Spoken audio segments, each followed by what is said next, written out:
प्रागैतिहासिक काल जिसमें हम चल रहे हैं अभी वर्तमान में, और प्रागैतिहासिक काल के हम विभिन्न पार्ट को देख रहे थे, जिसमें पाषाण काल आते हैं, पुरापाषाण, नवपाषाण, सॉरी पुरापाषाण, मध्यपाषाण, नवपाषाण और उसके बाद ताम्रपाषाण। ठीक है, तो हमने देखा था कि भाई पाषाण काल का मतलब क्या है कि जिसमें जिस समय में जो तत्कालीन समय के जो मानव थे उनके द्वारा पाषाण के उपकरणों का उपयोग किया जा रहा था, मतलब पत्थर से बने हुए उपकरणों का उपयोग किया जा रहा था। उन्हीं के आधार पर हम देख रहे थे कि क्या क्या बदलाव हुए।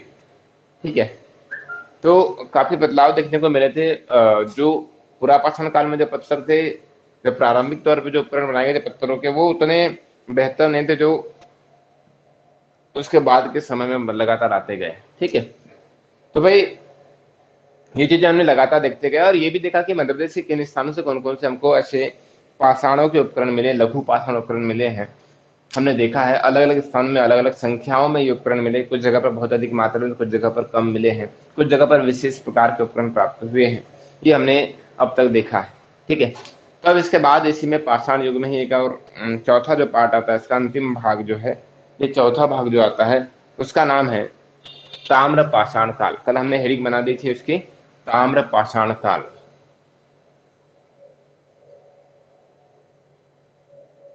ताम्र पाषाण काल।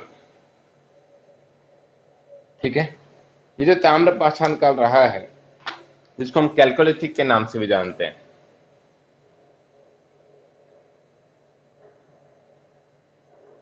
Chalcolithic period. ठीक है, ऐसा कहा जाता है, जैसे मैंने बताया था आपको कि नवपाषाण या उत्तर पाषाण काल का जो समय था वो 3000 से लेकर के लगभग 900 ईसा पूर्व के मध्य का था।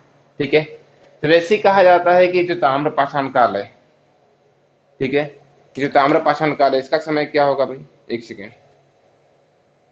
नवपाषाण काल का समय क्या था आपका, वो था 5000 से लेकर 3000 तक का। ठीक है, तो 3000 से लेकर के 900 के बीच का क्या होगा आपका ताम्र पाषाण काल होगा। ठीक है, 3000 से लेकर 900 ईसा पूर्व। ईसा पूर्व मतलब भगवान ईसा मसीह के जन्म के पहले का समय, ये कहलाएंगे आपका ताम्र पाषाण काल। ठीक है, अब ये जो ताम्र पाषाण काल रहा है, इसको ताम्र पाषाण काल क्यों कहते हैं, क्या रीजन है इसको ताम्र पाषाण काल कहने का। ठीक है, तो इसका भी मुख्य रीजन ये रहा है कि इस समय में देखो, अभी तक हम पाषाण शब्द को लेकर चलते थे, यहाँ पर दो शब्द आते, ताम्र धन पाषाण।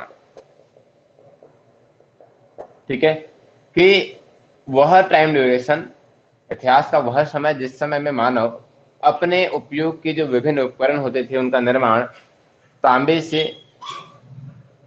और पत्थरों से उनका निर्माण करता था, तांबे से और पत्थर से उसका निर्माण करता था, उसको ताम्र पाषाण काल कहा गया। ठीक है, अब ताम्र पाषाण काल में जो विभिन्न उपकरण बनाए गए थे, वो उपकरण कहीं ना कहीं मध्य प्रदेश से भी मिलते हैं, मध्य प्रदेश के विभिन्न स्थानों से ये उपकरण प्राप्त होते हैं। यदि इनको हम बहुतायत में देखें तो ये उपकरण बहुत अधिक मात्रा में मध्य प्रदेश के मालवा क्षेत्र से प्राप्त हुए। ठीक है, मालवा क्षेत्र में एक विशेष प्रकार के उपकरण, मतलब ताम्र पाषाणकालीन उपकरण सबसे अधिक मात्रा में सघनता से पाए गए, इसलिए मालवा का बड़ा अस्तित्व रहता है ताम्र पाषाण काल के दौरान।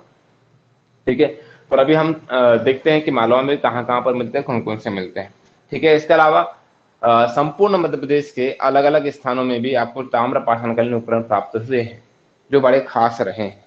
ठीक है, मध्य प्रदेश के अन्य स्थानों में भी ताम्र पाषाणकालीन उपकरण प्राप्त हुए हैं।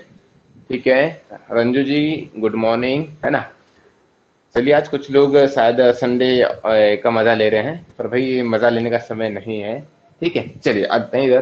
ताम्र पाषाण का, तांबे के और पाषाण के, ताम्र के और पाषाण के से मिलकर बनाए हुए जो उपकरण इस समय प्राप्त हुए हैं। मैंने बताया कि मध्य प्रदेश का मालवा क्षेत्र इसके लिए बहुत अधिक चर्चित रहा है कि वहां पर सर्वाधिक ऐसे उपकरण मिले, पर उसके अलावा देखा जाए तो भाई मालवा के अलावा मध्य प्रदेश के और भी अन्य ऐसे बहुत सारे स्थल रहे हैं जहां पर बहुत अधिक मात्रा में हमको ताम्र पाषाणकालीन उपकरण प्राप्त हुए हैं। ठीक है, विभिन्न चीजें मिली है हमको उस समय में तांबे की धातु की। ठीक है, तो वो कौन कौन से स्थान है, कहाँ कहाँ पर चीजें मिली है, उनको हम देख लेते हैं। ठीक, तो देखो यहाँ पर मैंने बताया कि मालवा का अस्तित्व रहा, तो भाई पहले मालवा क्षेत्र होगा। अब मालवा क्षेत्र में विभिन्न चीजें मिलेगी, तो मालवा क्षेत्र में देख लेते हैं कौन कौन से स्थान जो ताम्र पाषाण काल से संबंधित है, मालवा क्षेत्र। ठीक है, अब मालवा कहाँ है, मैप में देख लीजिएगा, सबको तो मालूम होगा लगभग मालवा कहाँ पर है, जिसको नहीं मालूम वो देख लीजिए।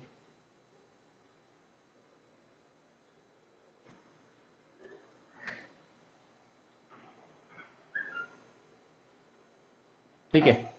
मध्य प्रदेश में मालवा क्षेत्र इसको कहा जाता है, ये मालवा है। ठीक है, सबसे बड़ा भौगोलिक क्षेत्र है मध्य प्रदेश का ये मालवा। ठीक है, अब इस मालवा क्षेत्र में बहुत अधिक मात्रा में ताम्र पाषाणकालीन स्थल देखे गए हैं, या यहीं से ताम्र पाषाणकालीन साक्ष्य प्राप्त हुए हैं। तो मालवा में भी कहाँ कहाँ से प्राप्त हुए। ठीक है, तो अलग अलग स्थानों के नाम मिल जाएंगे। जैसे सबसे पहले देखते हैं यहाँ पर, तो एक स्थान मिलता है नवदा टोली, यहां से भी विभिन्न साक्ष्य मिले हैं। नवदा टोली, ठीक है। अब कहाँ आते हैं नवदा टोली भाई? देखो बेसिक क्वेश्चन ये पूछेगा इंदौर, क्या पूछेगा क्वेश्चन कि मध्य प्रदेश का ताम्र पाषाणकालीन स्थल है निम्न में से, तो ऑप्शन में आपके पास नवदा टोली शब्द मिल सकता है।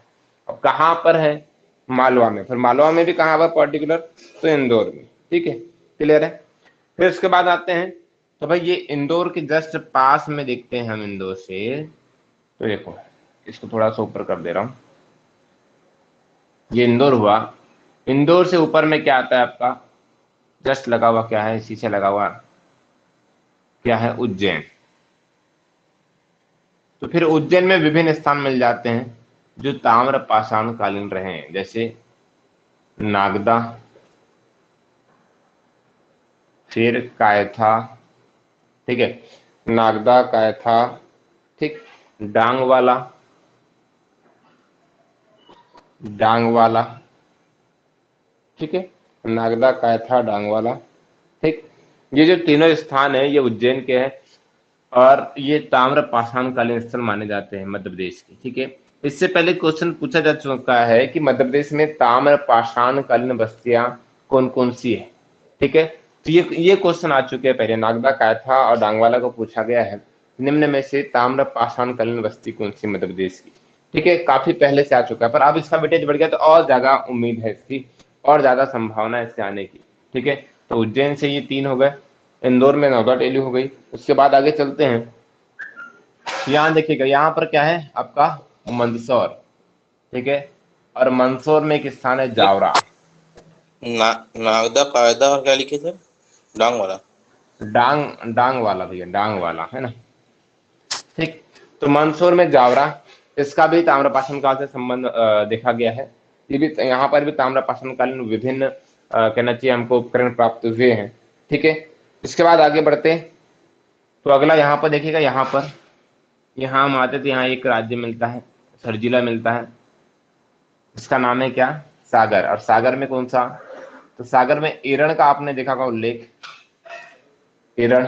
ठीक है, एरण जो अभिलेख है, एरण जो है उसके मतलब आसपास में भी ताम्रपाषाणकालीन हमको विभिन्न चीजें प्राप्त हुई है, तो एरण, सागर। ठीक है, उसके बाद आते हैं वेशनगर। भैया वेशनगर ये वाला एरिया हो गया।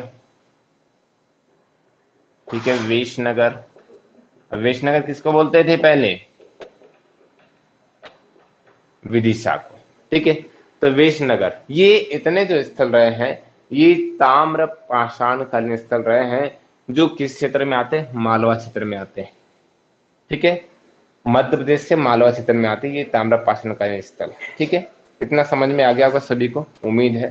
ठीक, पर मैं केवल मालवा के बताया, अभी और आगे बढ़ते चलूंगा, अभी तो मालवा क्षेत्र के देखिए। ठीक है, इसके बाद देखते हैं अब यहाँ पे ताम्र पाषाणकालीन अन्य स्थल। ठीक है, अब अन्य स्थलों में लेके चलते के करके सब पे चर्चा करेंगे। ठीक है, तो अन्य स्थलों में आगे बढ़ गया। अच्छा एक बात है कि जितने भी ताम्र पाषाणकालीन स्थल आपको मालवा क्षेत्र में मिले, जितने भी मालवा क्षेत्र में मिले हैं, यहाँ पर हमको मुख्य तौर पे क्या मिला ताम्र पाषाणकालीन? तो इस समय में यहाँ पर मृदभांड मिले। क्या मिले हमको यहाँ पर? सभी जगह पर, ये सभी जगह पर हमको क्या मिले हैं? मृदभांड। अब मृदभांड क्या होते हैं भाई? देख लेना क्या मिले यहाँ पर मालवा क्षेत्र में, मतलब ये जितने भी स्थान बताया मैं अभी तक, इन सभी स्थानों में हमको प्राप्ति क्या हुई है, क्या प्राप्त हुआ है? तो प्राप्ति में हमको यहाँ मिले मृदभांड। अब मृदभांड का मतलब क्या होता है? तो भाई मिट्टी के बर्तन मिले हैं यहाँ पर। क्या मिले हमको यहाँ पर? मिट्टी के बर्तन मिले। ठीक है, और उसके अलावा क्या मिले? तो भाई धातु, यहाँ पर क्या तांबा धातु है, तो हम ताम्र पाषाण काल बोल रहे, मतलब कहना कि यहाँ तांबे के भी हमको बर्तन मिले होंगे, तो यहाँ तांबे के बर्तन मिले हैं, तांबे के बर्तन, या फिर उपकरण भी यहाँ पर प्राप्त हुए। ठीक है, तो मुख्यतः मृदभांड और तांबे के बर्तन एवं उपकरणों के लिए ज्यादा चर्चित रहा है ये क्षेत्र। ठीक है, तो मालवा में इतनी चीजें मिली। अब मालवा के इतने स्थान है, कौन कौन से? तो नवलटोली इंदौर, उज्जैन का नागदा का था डांगवाला, मंदसौर का जावरा, सागर का एरण और वेशनगर का विदिशा, विदिशा का वेशनगर। ठीक है, इन सभी स्थानों पर हमको ये चीजें, ये कॉमन चीजें हमको प्राप्त हुई। क्लियर है? ये संपूर्ण मालवा में हमको मिला है। अब आगे अन्य स्थल बता रहा हूं मैं ताम्रपाषाण काल का। अभी केवल मालवा क्षेत्र बताया था, अब अन्य स्थल। तो अन्य स्थल कौन कौन से और कहां कहां पर कौन कौन सी चीजें मिली है, एक एक करके उनको देखते हैं। ठीक है, तो अगला स्थान जैसे आपने देखा होगा जबलपुर। जबलपुर किधर है भाई? देखिए यहां से आए तो ये यहाँ जबलपुर आ जाएगा, जबलपुर। ठीक है, इसकी भी खासियत देख लेते हैं। जबलपुर, अब यहां से क्या मिला है देखिएगा। जबलपुर से कुल्हाड़ी मिली थी, इसकी खोज की थी 1869 में। 1869 में यहां से एक कुल्हाड़ी प्राप्त हुई, और कुल्हाड़ी पूरी तरह से धातु की बनी हुई थी। ठीक है, कुल्हाड़ी जो थी पूरी तरह से धातु से बनी हुई थी। ठीक, ऐसा कहा जाता है इस कुल्हाड़ी का 7 हिस्सा, कुल्हाड़ी का जो 7 हिस्सा है, कुल्हाड़ी का जो 7 हिस्सा है, 7वां हिस्सा जो है, 7 हिस्सा मतलब कहना चाहिए तांबे से बना हुआ था, तांबा से। और एक हिस्सा जो है इसका, इसका एक हिस्सा जो है वो कांसे से बना हुआ था, सॉरी टीन से बना हुआ था। ठीक है, ठीक, तो इस प्रकार की कुल्हाड़ी में थी। वो कुल्हाड़ी का 7 हिस्सा किससे बना था? तांबे से, और एक हिस्सा किससे बना था? टीन से। मतलब धातु की कुल्हाड़ी हमको कहां से मिली है? धातु की कुल्हाड़ी हमको जबलपुर से प्राप्त हुई है। ठीक है, कब? सन 1869 में इसकी खोज हुई थी, सन 1869 में इसकी खोज की गई थी। ठीक है, किससे किससे बनी थी? तांबे से और टीन से बनी हुई थी ये कुल्हाड़ी। ठीक है, ठीक, अन्य स्थल में जबलपुर एक हो गया। अब दूसरा देखते हैं इसके बाद और आगे। तो दूसरा स्थान है बालाघाट। अब बालाघाट कहां पर है भाई? बालाघाट कहां पर है, किस साइड आ जाएगा? अरे आपका बालाघाट बता रहा हूं, है ना? सबसे नीचे। सबसे नीचे। तो डायरेक्शन कौन सी है बेटा? दक्षिण में बोलेंगे क्या? नहीं, दक्षिण। इधर कौन सी दिशा आएंगी? पूर्व। दक्षिण पूर्व में स्थित आपका बालाघाट, ये बालाघाट पूना, है ना? चलिए, बालाघाट। तो भाई बालाघाट से भी बहुत सारी चीजें पूरा प्राप्त मैकल में हुई आएगा हैं। ना बालाघाट? हेलो, हाँ भैया। पूरा मैकल में आएगा ना बालाघाट? हाँ, मैकल पर्वत श्रेणी का हिस्सा माना जाता है बालाघाट, है ना? चलिए यहाँ देखिए गौर से। तो भाई बालाघाट से कब और कौन सी खोज की गई? तो यहाँ पर 21 जनवरी सन 1870 को यहां पर भी खोज की गई ताम्र पाषाणकालीन उपकरणों की। ठीक है, सन 1870 को डोंगरिया नामक स्थान पे, डोंगरिया, अब ये स्पष्ट नहीं कि कौन सा डोंगरिया, ये अपना पास वाला बालाघाट किया या कहीं और वाला डोंगरिया। ठीक है, डोंगरिया नामक जो स्थान है, कई जगह इसको गंगेरिया भी लिखा मिलता है, गंगेरिया, कई जगह डोंगरिया लिखा मिलता है। तो अधिकांश जगह डोंगरिया लिखा मिलता है, डोंगरिया को ही हम ज्यादा नोटिस करते हैं। इस डोंगरिया से हमको विभिन्न चीजें प्राप्त हुई। चीजों में यहाँ पर मुख्यतः सिक्के थे। ठीक है, यहाँ पर ताम्र पाषाणकालीन सिक्के प्राप्त हुए। ठीक है, जिसमें 424 सॉरी सिक्के बोल रहा हूं, 424 यहाँ पर तांबे के औजार प्राप्त हुए। ठीक है, 424 तांबे के औजार प्राप्त हुए, जबकि 102 चांदी के आभूषण प्राप्त हुए। चांदी के आभूषण दिख रहा है क्या इधर का? चांदी के आभूषण प्राप्त हुए, नीचे का दिख रहा है ना आपको? ठीक है, 424 तांबे के औजार और 102 चांदी के आभूषण प्राप्त हुए। कहां से? बालाघाट से। जितना रेड कलर में बता रहा हूं ये अन्य स्थान। ठीक है, तो जबलपुर में कब खोज की गई? 1869 में निकले। और जब बालाघाट में कब मिले? तो भाई 1870 में, 1 साल बाद। ठीक है, 1 साल बाद। क्लियर? इतना समझ गए? इतना चले आगे और चलेगा आगे और बढ़ते, और कहां पर क्या क्या मिला। अगला स्थान है रायसेन। अब रायसेन कहाँ है तो देख लीजिएगा, ये क्षेत्र है आपका, ठीक है, रायसेन, रायसेन, ठीक है। अब रायसेन से क्या क्या मिला, तो रायसेन में सबसे खास है, क्या है सबसे खास भाई, भीमबेटका। तो रायसेन के भीमबेटका से विभिन्न चीजें प्राप्त हुई, ठीक है। अब भीमबेटका क्या है, तो भाई रायसेन का जो भीमबेटका है ये विश्व का सबसे बड़ा गुफा समूह में से एक है, ठीक है। विश्व का सबसे बड़ा गुफा समूह, मतलब यहाँ बहुत अधिक मात्रा में गुफाएं प्राप्त है। तो उन गुफाओं से विभिन्न चीजें प्राप्त हुई, उन गुफाओं से विभिन्न चीजें प्राप्त हुई जो ताम्र पाषाण कालीन है। ऐसा कहा जाता है कि इस भीमबेटका की गुफाओं में कुल गुफाओं की संख्या लगभग लगभग में 700, ठीक है, 700 गुफाएं हैं यहाँ पर। कई जगह गुफाएं शब्द मिलेगा, कई जगह यहाँ पर गुफाएं के जगह शैलाश्रय भी शब्द मिल सकता है। तो 700 गुफाएं कहां से मिली, रायसेन के भीमबेटका से।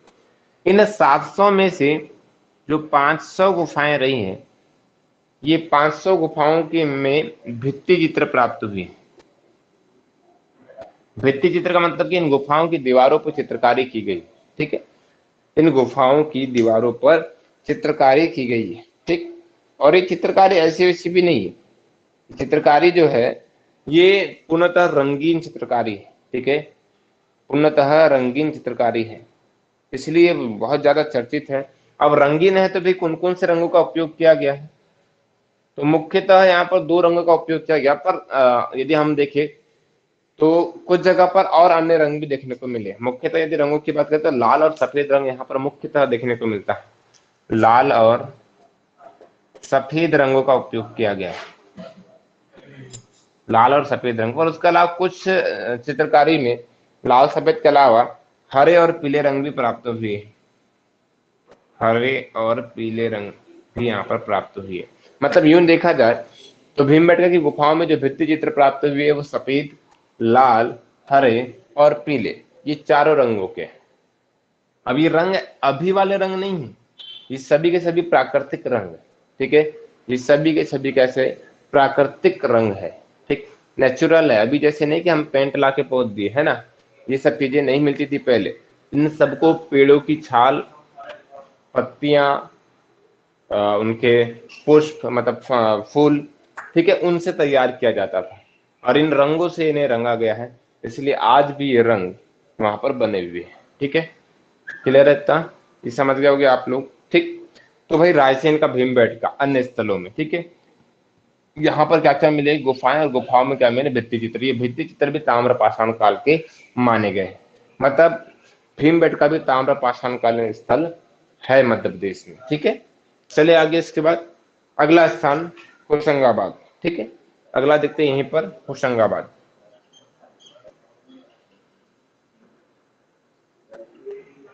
यहां देखिएगा,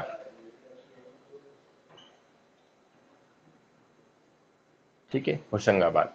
अब होशंगाबाद में भी सबसे खास देखा जाए तो होशंगाबाद के पास में जो है पचमढ़ी, आपने नाम सुना का पचमढ़ी का, और पचमढ़ी के पास एक स्थान है पनार पानी, पनार पानी, ठीक है, पचमढ़ी के पास एक स्थान है पनार पानी। और पनार पानी बहुत ज्यादा चर्चित है, पनार पानी शैलाश्रय के नाम से। तो मतलब यहाँ पर भी क्या देखने को मिलती है, गुफाएं देखने को मिलती है, शैलाश्रय या गुफाएं। शैलाश्रय का मतलब शैलों के बीच में आश्रय, मतलब कि चट्टानों के बीच में विभिन्न छोटे छोटे स्थान बने रहे हैं जिनको हम गुफा बोल देते हैं या शैलाश्रय बोलते हैं, जहां पर पहले प्राचीन समय में लोग रहा करते थे, निवास करते थे, वो शैलाश्रय कहलाए, ठीक है। तो होशंगाबाद के पचमढ़ी के पास पनार पानी शैलाश्रय, ये भी बहुत अधिक चर्चित रहा है, ठीक है। ये जो शैलाश्रय रहा है, इस शैलाश्रय में टोटल 29 चित्र प्राप्त हुए हैं, केवल 29 चित्र यहाँ पर प्राप्त हुए जो अपने आप में बहुत चर्चित है। ये जो 29 चित्र प्राप्त हुए हैं, इन 29 चित्रों में शिकार, नाच, घुड़सवारी, ठीक है, हाथी सवार, पशुओं की लड़ाई, शहद इकट्ठा करते हुए व्यक्ति, ठीक है, इनकी यहाँ पर मतलब चित्र इनके बने हुए दिखाई देते हैं। क्या क्या दिखते हैं, आखिर मतलब शिकार करता हुआ, चित्र।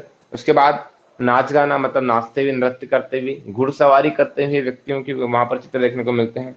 उसके अलावा हाथी सवार, मतलब हाथियों पर सवार होकर के लोग जा रहे थे, वो चित्र देखने को मिलते हैं। इसके अलावा पशुओं की लड़ाई वो जो करवाई जाती थी पहले के समय मनोरंजन के हिसाब से, तो भाई वो भी देखने को मिलते हैं यहाँ पर। और उसके अलावा यहाँ पर अन्य धार्मिक कृत्य करते हुए भी कुछ चित्र देखने को मिले हैं। ऐसा कहा जाता है कि जो 29 चित्र यहाँ के मिले बड़े ही खास है, और इन 29 चित्रों का निर्माण लगभग लगभग में इन 29 चित्रों का निर्माण लगभग लगभग 12,000 वर्ष पहले हुआ है, ऐसा माना जाता है। 12,000 वर्ष पहले इनका निर्माण हुआ है, ऐसा माना जा रहा है। ऐसा अनुमान मात्र है, अब निश्चित तौर पे तो नहीं बोल सकते, सिर्फ अनुमान बता रहा हूं आपको। ठीक है, क्लियर है इतना? इतना समझ गए होंगे सभी लोग। ठीक है, तो ये थे भाई खास, ये खास स्थल थे ताम्रपाषाण कालीन, जिसमें पहले हमने मालवा चित्र के देखे, उसके बाद अन्य देखे। तो अन्य में हमने देखते गए, सबसे पहले हम आए थे जबलपुर में, 1869 कुल्हाड़ी मिली, जिसका 7 हिस्सा तांबे से बना था, 1 हिस्सा टीन से बना था, मतलब धातुओं से बनी हुई कुल्हाड़ी मिली थी पहली बार। कहाँ पर? जबलपुर में।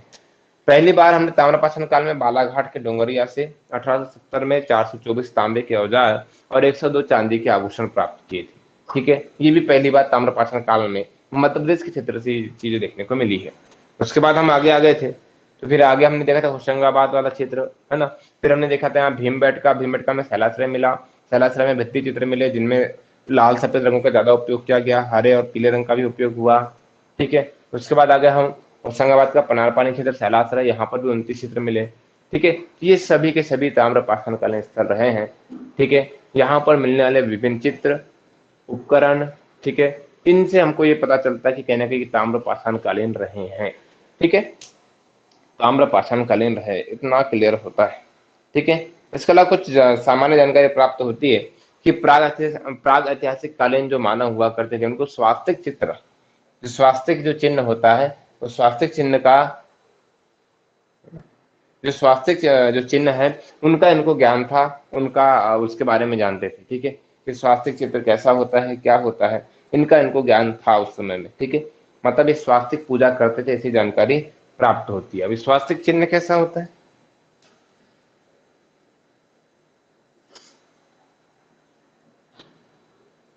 ऐसा कुछ होता है ना शायद, ऐसा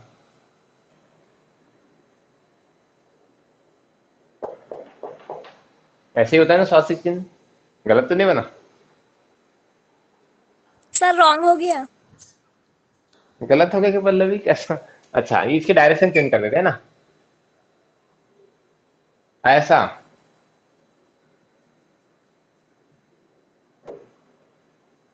ये सही है ना? Yes sir. हाँ, ये स्वास्तिक चिन्ह देखने को मिला है ताम्रपाषाण काल में ही। उस समय में मानव इसकी पूजा करते थे, ऐसा कहा जाता है। मानव द्वारा इनकी पूजा की जाती थी, स्वास्तिक चिन्हों की। ठीक है, चलिए, सब लोग आए पर थोड़े देर आए, है ना। पदम मरावी आज पहले दिन पहुंचे हैं। चलिए, बढ़िया है, वर्षा पहुंच गए। चलिए चलिएगा, सभी लोग आ गए हैं लगभग, है ना, सभी लोग आ चुके हैं। ठीक, तो ये थे आपके ताम्रपाषाण कालीन स्थल मध्य प्रदेश में। पर इसमें भी देखा जाए तो ताम्रपाषाण के लिए मैंने बार बार एक शब्द लिया है, मालवा। मालवा का विशेष योगदान रहा है। ठीक है भाई, मालवा का विशेष विशेष योगदान रहा है। तो मालवा में ऐसा कहा जाता है कि जो मालवा में ताम्रपाषाण कालीन कल्चर देखने को मिलता है, वैसा कल्चर कहीं और नहीं मिला। मतलब अपने आप में एक यूनिक कल्चर यहाँ देखने को मिला है। ताम्रपाषाण कालीन यूनिक कल्चर कहाँ देखने को मिला है आपको? मालवा में। ठीक है, वो यूनिक कल्चर क्या था उसके बारे में हम अलग से पढ़ते हैं। मतलब मालवा की ताम्रपाषाण कालीन संस्कृति जो है अपने आप में अलग में देखने को मिल जाती है। ठीक है, उसको अलग से देखना पड़ता है। ठीक है, वो कैसी है, उसकी क्या विशेषता है, ठीक है, उनमें क्या अलग था इनकी अपेक्षा, उस पर भी हम चर्चा करेंगे अभी। ठीक है भाई, मध्य प्रदेश में ताम्रपाषाण कालीन कल्चर तो देखने को मिल रहा है, पर उसमें मालवा में कुछ विशेष है। ठीक है, अब क्या विशेष है उसको हम अभी देखते हैं। ठीक है, ठीक, इतना समझ में आ गया पहले ताम्रपाषाण काल वाला पूरा? कोई दिक्कत यहाँ तक? कोई दिक्कत किसी को भी यहाँ तक? No sir. नहीं है? काजल समझ में आ गया बेटा आपको? यस सर, समझ में। आ गया है। सानू आपको आ गया? चलिएगा, बढ़िया बढ़िया, सबको आ रहा है समझ में, अच्छी बात है। ऐसे ही आ जाना चाहिए सबको समझ में। ठीक है, क्लियर है इतना? चले आगे अब, चलिएगा। अभी मैंने बताया कि भाई ताम्रपाषाण काल का ज्यादा अस्तित्व मध्य प्रदेश के मालवा क्षेत्र में, तो मालवा में इसके एक अलग ही कल्चर देखने को मिल जाता है, मतलब इनसे भी कुछ और ज्यादा, मतलब सघन, बड़ा विशेष क्षेत्र देखने को मिल जाता है। और क्या है उस पर बात करते हैं। ठीक है, तो ताम्रपाषाण काल के अंतर्गत ही मालवा की ताम्रपाषाण कालीन संस्कृति कैसी है, क्या है, उसको देखते हैं विस्तारित तौर पर।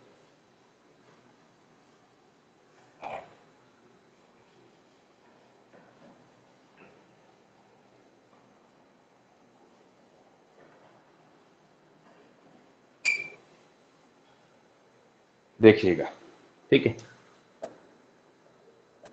मालवा की ताम्रपाषाण कालीन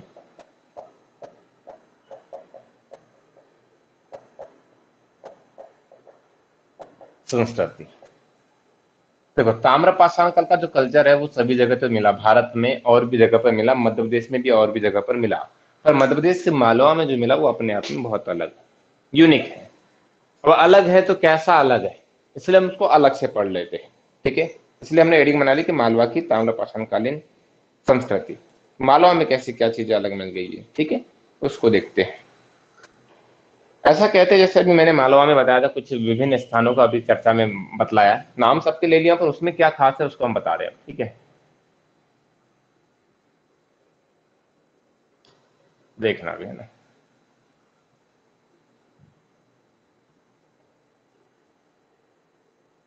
देखो, मैंने बताया था मालवा में ये जो क्षेत्र है, ये मालवा है आपका। ठीक है, अब इस मालवा में विभिन्न स्थानों पे अभी हमने चर्चा की थी। जैसे पहला आपने देखा था, यहाँ पर पहला मैंने बताया था इंदौर, इंदौर में आपने देखा था नावदा टोली,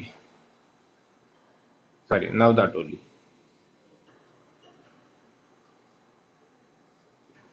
नवदा टोली। ठीक है, देखो यहाँ पर ताम्रपाषाण काल की जो कल्चर है उसकी बड़ी सघनता देखने को मिलती है, और बड़ी विशेष प्रकार की ताम्रपाषाण काल यहाँ पर सभ्यता देखने को मिलती है।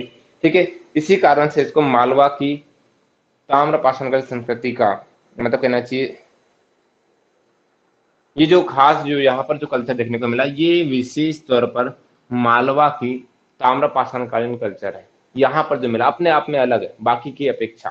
ठीक है, इसलिए इसको कल्चर, मालवा की ताम्रपाषाण कल्चर का केंद्र माना जाता है। ठीक है, मालवा की ताम्रपाषाण कालीन जो संस्कृति है उसका केंद्र किसे कहा जाता है? नवदा टोली, जो कहाँ पर आता है? इंदौर में। ठीक है, इंदौर में, बड़ा यूनिक है, सब अपने आप में अलग है, इसलिए बहुत ज्यादा चर्चित रहा है।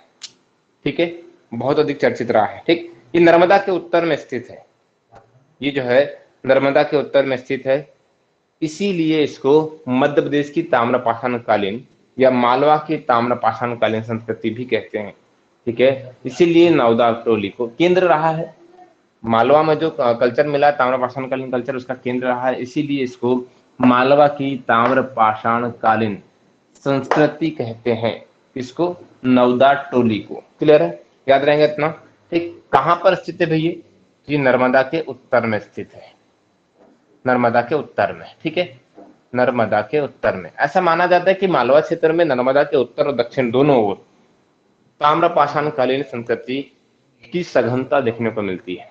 ठीक है, ताम्रपाषाण कालीन जो संस्कृति है उसकी सघनता यहाँ देखने को मिल जाती है। ठीक, अब उसी में यदि देखें तो ये उत्तर की ओर की बात, मतलब इंदौर जो आता है, इंदौर जो आता है नर्मदा के उत्तर में, नर्मदा ऐसी जा रही है इस प्रकार से। ठीक है, तो इंदौर उसके उत्तर में स्थित है, पर इंदौर के दक्षिण, मतलब नर्मदा के दक्षिण में आ जाए तो दक्षिण में भी ये ताम्रपाषाण कालीन सभ्यता हमको देखने को मिल जाती है। तो नर्मदा के दक्षिणी यदि क्षेत्र में देखते हैं तो महेश्वर, महेश्वर, महेश्वर कहां पर आता है भाई? तो देखिएगा इधर महेश्वर, महेश्वर किस जिले में आता है? तो महेश्वर आता है खरगोन में। ठीक है, महेश्वर आता है कहां पर? खरगोन जिले में, खरगोन जिले में। ठीक है, खरगोन जिले। तो यहाँ पर भी विशेष कल्चर देखने को मिला है।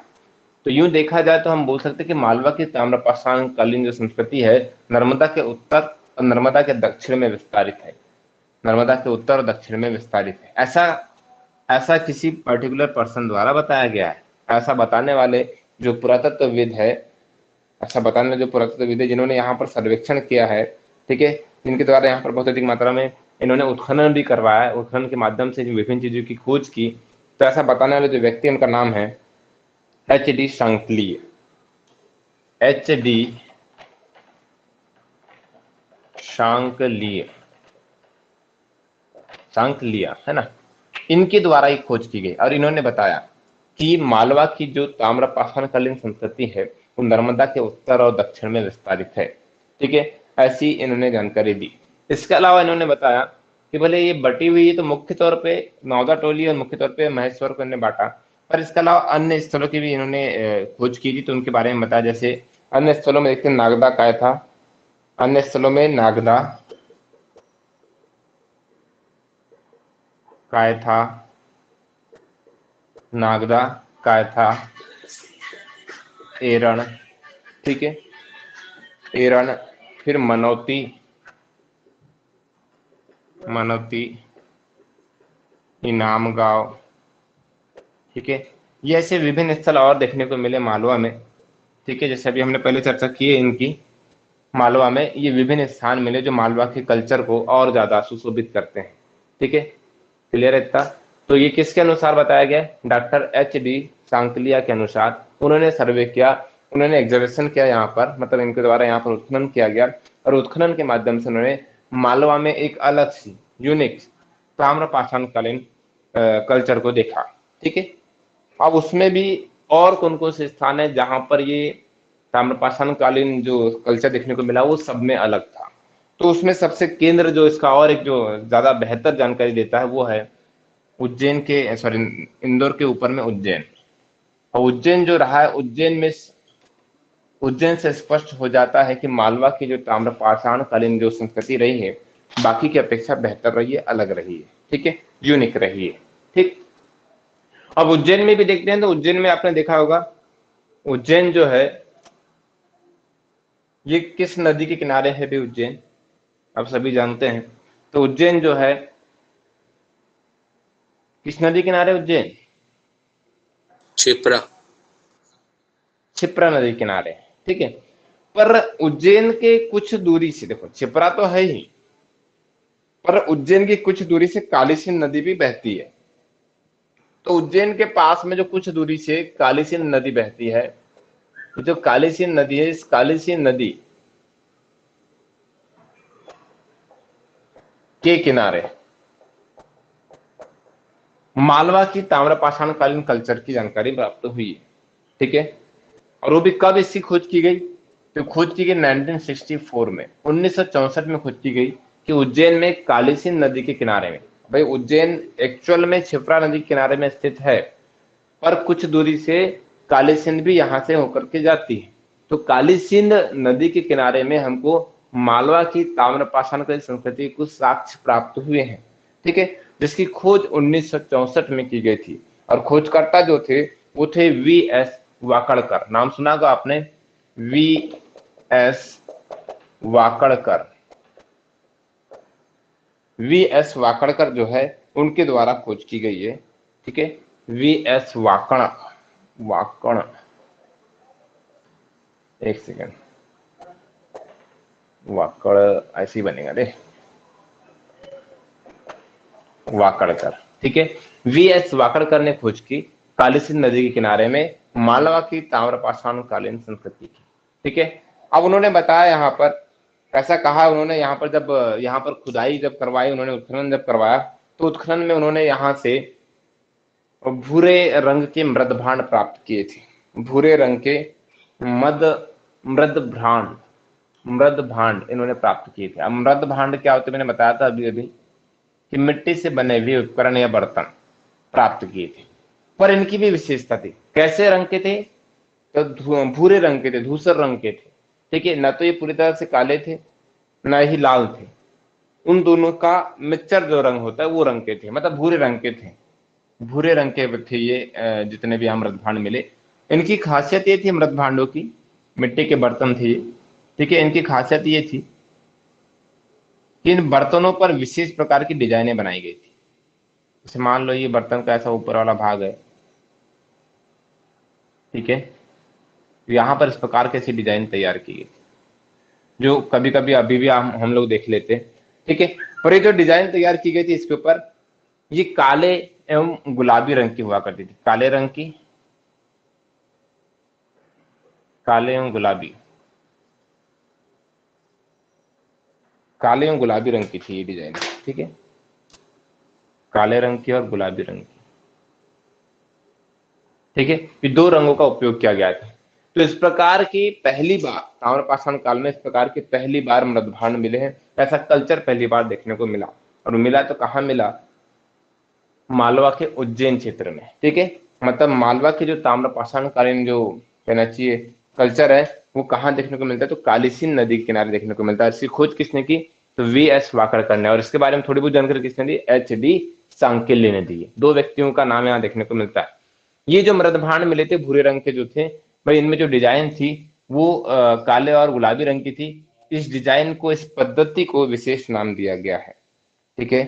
इस पद्धति को, इस प्रकार के रंग लगाने की पद्धति को आरेख या चिपकावा पद्धति बोलते हैं। आरेख या चिपकावा पद्धति के नाम से जानते हैं। आरेख या चिपकावा पद्धति के नाम से इसको जानते हैं। तो आरेख या चिपकावा पद्धति के मृदभांड कहाँ मिले हैं? तो मालवा में, मालवा की ताम्रपाषाण काल कल्चर में देखने को मिलते हैं, ठीक है। किस नदी किनारे में मिले हैं? तो कालीसिंध नदी के किनारे में मिले हैं। इतना याद रखिएगा आप, ठीक है। क्लियर इतना? ये जो इस प्रकार के जो मृदभांड मिले तो इसको ऐसा कहा जाता है, इसको विशेष नाम दिया गया कि बोले ये मध्य प्रदेश के मालवा की मृदभांड परंपरा है। ऐसी परंपरा कहीं और देखने को, पूरे भारत में कहीं और देखने को नहीं मिलती है, केवल मध्य प्रदेश के मालवा में देखने को मिलती है। तो ये भी अपने आप में यूनिक हो गए, ठीक है। इसके अलावा यहीं और देखते हैं तो उज्जैन के जो नागदा कायथा जो क्षेत्र है, उज्जैन का नागदा कायथा जो क्षेत्र है, यहाँ पर भी कुछ विशेष प्रकार के और कल्चर देखने को मिले।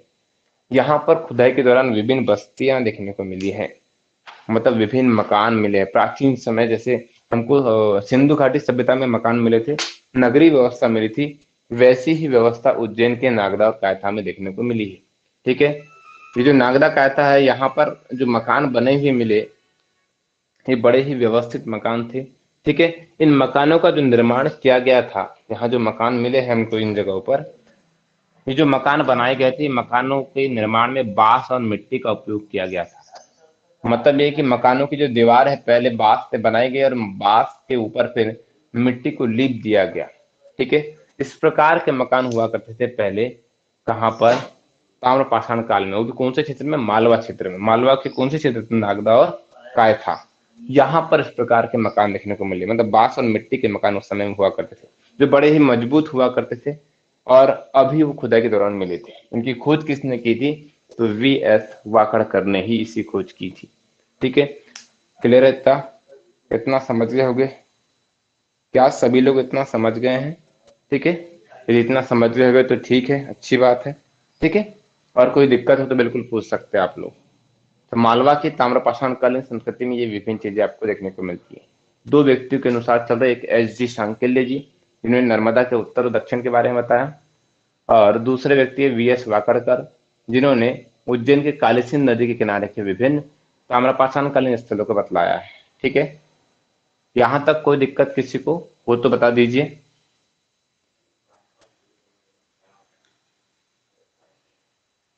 नहीं है? आयुषी समझ में आ गया है? कोई दिक्कत? आयुषी? यस सर, आ आ गया। गया, आ गया। और बाकी लोग? स्नेहा समझ में आ गया आपको? स्नेहा? हाँ हाँ हाँ सर। आ गया है। चलिए, पूनम जी समझ में आ गया आपको भी? चलिए, आ गया है। दीक्षा आ गया, कानू आ गया है। चलिए चलिए आगे बढ़ते, इसी को आगे कंटिन्यू करते हैं। तो भाई यहाँ पर मालवा की ताम्रपाषाण कालीन संस्कृति भी समाप्त होती है, ठीक है। अब कुछ शैलाश्रय है मालवा क्षेत्र में, कुछ शैलाश्रय जो इस क्षेत्र में चर्चा में रहे हैं, ठीक है, उनके बात करते हैं। मतलब मध्य प्रदेश के ऐसे शैलाश्रय जो इस समय के रहे हैं या उनमें इस प्रकार की चित्रकारी देखने को मिलती है, उनके बारे में थोड़ी चर्चा कर लेते हैं।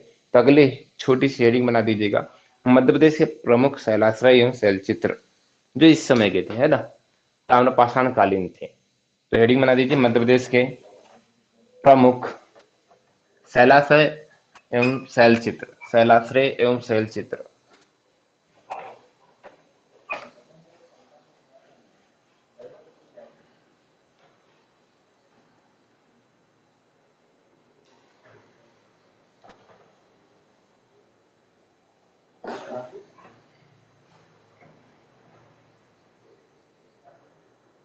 चलेगा, शैलाश्रय एवं शैलचित्र, ठीक है।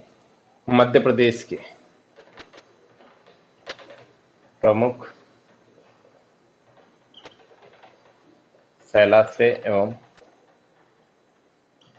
शैलचित्र, ठीक है, तो हो गया। चलिए, अभी से कौन कौन से शैलाश्रय मध्य प्रदेश के जो इस समय के थे, ठीक है, उनको देख लेते थोड़ा सा, जहां पर विभिन्न प्रकार की चित्रकारी भी हमको देखने को मिली है।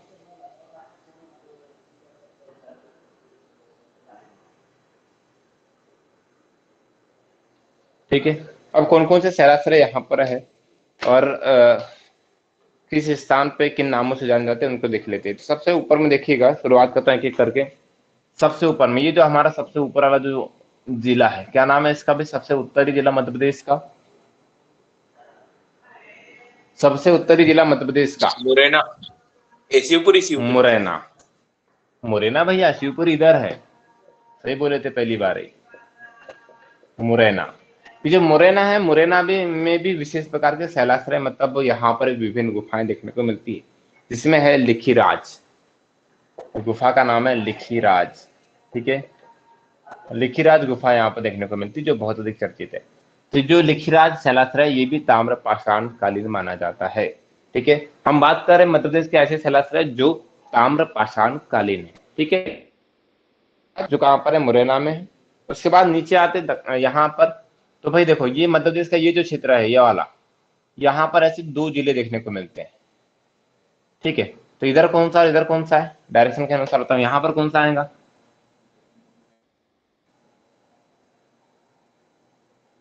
बोलो, गुना आएगा या गुना आएगा? दीक्षा, मालूम नहीं है आपको? ये गुना, और यहाँ पर क्या आएगा आपका? अशोकनगर, ठीक है। और अशोकनगर में क्या चर्चित है सबसे अधिक? क्या चर्चित है अशोकनगर में? चंदेरी, चंदेरी का किला, चंदेरी की साड़ी। कहाँ पर है ये सब? चंदेरी कहाँ है? अशोकनगर में, ठीक है।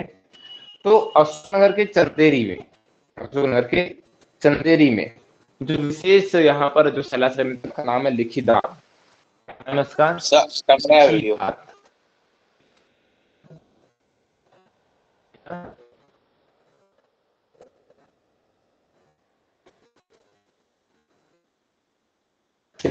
अशोकनगर लिखीदात शैलाश्रय में है, लिखीदात शैलाश्रय, कोई दिक्कत नहीं होगी, ठीक है। तो पहला लिखीराज, दूसरा हो गया लिखीदात, क्रमशः चल रहा हूँ, ऊपर से नीचे चलते आ रहे हैं, ठीक है। सबसे पहले देखिए हमने मुरैना में, फिर आ गए हम कहाँ पर? चंदेरी में, अशोकनगर में, ठीक है। फिर और क्रमशः नीचे जाते हैं, अगला इसके बाद देख, ठीक है। तो दाता शैलाश्रय, दाता शैलाश्रय तीसरा, ठीक है। यहां देखिएगा, दाता शैलाश्रय एवं शैलचित्र, ये आता है कहां पर? छतरपुर में। और छतरपुर में भी यदि पर्टिकुलर लोकेशन देखे तो बिजावर, बिजावर एक तहसील है छतरपुर की, बिजावर में आता है शैलाश्रय, ठीक है। लिखीराज, लिखीदात और फिर दाता, ठीक है, क्रमशः देखते चलना। फिर आगे बढ़ जाते हैं इसके बाद, अगला भी स्थान। अशोकनगर। हाँ भैया, दाता भी अशोकनगर में। नहीं ना, अभी तो बताया, सामने लिखा है ना भैया, ये छतरपुर, छतरपुर बिजावर, ठीक है। ये लोकेशन दिखा रहा हूँ ना, देखो, लोकेशन देखते जाओ, सबकी लोकेशन अलग अलग बता रहा हूँ ना मैं, यहाँ मैप में शो कर रहा हूँ, ये दिख रहा है आपको, देखो। चलिए आगे इसके बाद देखते हैं अगला। तो यहाँ आ जाते हैं नीचे की ओर, यहाँ पर कटनी, कटनी में भी एक विशेष शैलाश्रय देखने को मिला है जिसका नाम है झिंगरी। झिंगरी कहां पर? कटनी में, ठीक है। फिर इसके बाद ये जो है सिंगरौली, यहां पर भी शैलाश्रय मिलता है। सिंगरौली में जो शैलाश्रय मिला है उसका नाम है रानी माचा, रानी माची मतलब शैलाश्रय, रानी माची। ये कहां पर है? सिंगरौली में, ठीक है। झिंगरी कहां पर है? कटनी में, ठीक। चलिए और आगे बताता हूं इसके बाद, ठीक है। इसके बाद जो सबसे ज्यादा चर्चित रहे क्षेत्र वो रहे होशंगाबाद में, ठीक है। अब होशंगाबाद ये वाला जो क्षेत्र है आपका, ठीक है। होशंगाबाद में विभिन्न शैलाश्रय देखने को मिलते हैं। आप कौन कौन से मिलते हैं देख लेते हैं, ठीक है। ये कि चुनारगुंदी,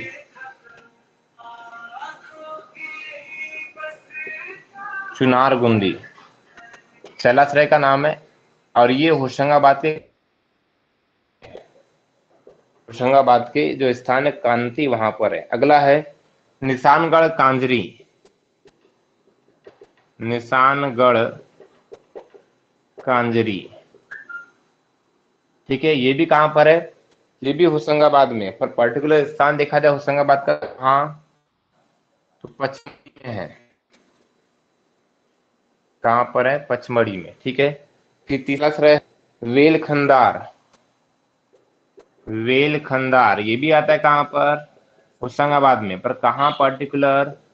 तो ये भी पचमढ़ी में आता है। और उसके बाद जो चौथा जो मिलता है आपको उसका नाम हर्षपाल, हर्रापाल बोरी में आता है। हर्रापाल कहां पर आता है? बोरी। ये भी कहां पर आता है? होशंगाबाद में। फिर जो चारों के चारों जो शैलाश्रय आपको बताया, ये चारों के चारों कहां पर है? होशंगाबाद में। सभी के सभी ताम्रपाषाणकालीन शैलाश्रय मध्य प्रदेश में, ठीक है। याद रखिएगा मध्य प्रदेश के ताम्रपाषाणकालीन शैलाश्रय या चित्र जो मध्य प्रदेश से अलग अलग स्थानों पर देखने को मिल जाते हैं। क्रमशः बताया, ऊपर से नीचे आते गए हैं। मुरैना में लिखिराज, चंदेरी में लिखिराज, ठीक है। छतरपुर में आ गया आ गए रानी माची सिंगरौली में, झिंगरी आ गया कटनी में, और सभी के सभी जो में देखने को मिलते हैं इस सभी के सभी होशंगाबाद में, ठीक है। क्लियर है? था कोई दिक्कत किसी को? ठीक। देखो नाम थोड़े से कठिन है, 4 बार पढ़ेंगे तब आसान, तो पढ़ना पड़ेगा। पढ़ने पर बिना पढ़े चीजें आसान नहीं होती, ठीक है। तो उसको याद कर लेना, आप हो जाएगा धीरे धीरे करके, ठीक है। सब जाएगा धीरे से, बस याद करना पड़ेगा।